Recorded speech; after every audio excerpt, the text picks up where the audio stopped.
खुश आमदीद दोस्तों, आप देख रहे हैं मुद्दों का मंच। और आज हम आपको बिहार चुनाव 2025 की वो इनसाइड स्टोरी बताएंगे जो शायद किसी ने अब तक नहीं बताई होगी। कैसे एफआईआर दर्ज होते ही चुनाव आयोग भाग खड़ा हुआ, कैसे अमित शाह अपने ही बिछाए जाल में फंस गए और कैसे इंडिया गठबंधन ने पूरा खेल पलटकर एनडीए में बगावत करवा दी। वीडियो को आखिर तक जरूर देखिएगा, क्योंकि अंत में हम आपको बताएंगे कि अमित शाह का ट्रिपल एम फार्मूला आखिर क्यों फेल हो रहा है बिहार की राजनीति में। दोस्तों, बिहार में इस बार चुनाव से पहले एक ऐसा खेल हुआ है जो लोकतंत्र के इतिहास में कम ही देखने को मिलता है। चुनाव आयोग ने अचानक ऐलान किया कि बिहार की वोटर लिस्ट को संशोधित किया जाएगा, यानी जिसकी उम्र, दस्तावेज या अस्थायी पता नहीं है उसे लिस्ट से बाहर कर दिया जाएगा। बस यहीं से बवाल शुरू हो गया। इंडिया गठबंधन ने इसे लोकतंत्र का गला घोटना करार दिया। तेजस्वी यादव ने साफ कहा, अगर चुनाव आयोग नहीं माना तो हम सुप्रीम कोर्ट जाएंगे। इतना दबाव बना कि एफआईआर दर्ज होते ही चुनाव आयोग ने पूरी तरह यूटर्न ले लिया, यानी पलटी मार दिया। लेकिन कहानी यहीं खत्म नहीं हुई। इस सियासी खेल के असली मास्टरमाइंड माने जा रहे थे अमित शाह। सूत्र बताते हैं कि शाह साहब ने बिहार फतह के लिए अपना पक्का ट्रिपल एम फार्मूला लागू किया था। ट्रिपल एम यानी मोदी, मंदिर, महिलाएं। सोचा था मोदी लहर चलवा देंगे, राम मंदिर मुद्दा उछाल देंगे और महिला वोटर्स को लुभा लेंगे। लेकिन इंडिया गठबंधन ने ऐसा गदर काटा कि पूरी रणनीति धरी की धरी रह गई। अब हालत ये है कि एनडीए में इस्तीफे की झड़ी लग गई है।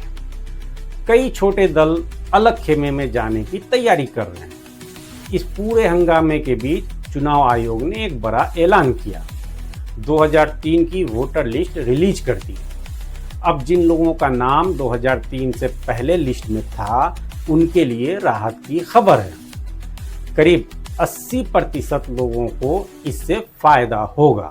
राजद नेता तेजस्वी यादव ने सीधे सीधे कहा, सरकार लोकतंत्र खत्म करना चाहती है। चुनाव आयोग विपक्ष को टाइम नहीं दे रहा है और बार बार अपने फैसले भी बदल रहा है। तेजस्वी ने बीजेपी नेताओं को चिंटू संघी भी कह दिया। तेजस्वी का कहना है, हमारे प्रवक्ता ही उन चिंटू संघी लोगों को जवाब देने के लिए काफी है। यानी अब लड़ाई खुलकर सड़क से संसद तक पहुंच चुकी है और इस सियासी हलचल में एआईएमआईएम भी एक्टिव हो गई है। अख्तरुल ईमान ने साफ साफ कहा है कि पार्टी ने अपने लिए सभी विकल्प खोल रखे हैं। यानी अब बिहार में तीसरे मोर्चे की भी हलचल है जो बीजेपी और इंडिया गठबंधन दोनों का खेल बिगाड़ सकती है। अब एक ऐसी खबर जो आपके दिलों को झंझोर के रख देगी। बिहार की राजधानी पटना के अगम कुआं थाना क्षेत्र में एक नाबालिग बच्ची के साथ यौन शोषण का मामला सामने आया है। प्रीता तीसरी कक्षा की छात्रा है और बिहार नेत्रहीन परिषद द्वारा संचालित स्कूल में पढ़ती है। 17 मई को गर्मी की छुट्टियों के दौरान बच्ची अपने घर गई थी।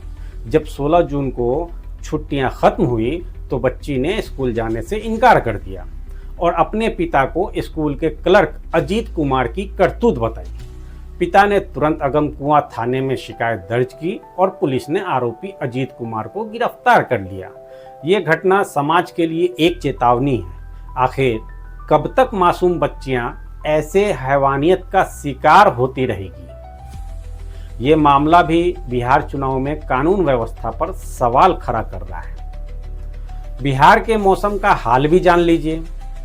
1 जुलाई 2025 की सुबह तक पूरे बिहार में तेज हवाएं और भारी बारिश रही। मौसम विभाग ने 5 जुलाई तक अलर्ट जारी किया है। चुनाव प्रचार भी इससे प्रभावित हो सकता है। अब सवाल ये है, क्या अमित शाह का ट्रिपल एम फार्मूला फेल हो गया? मोदी फैक्टर की पकड़ कमजोर हो गई? मंदिर मुद्दा पुराना हो गया? महिलाओं में नाराजगी?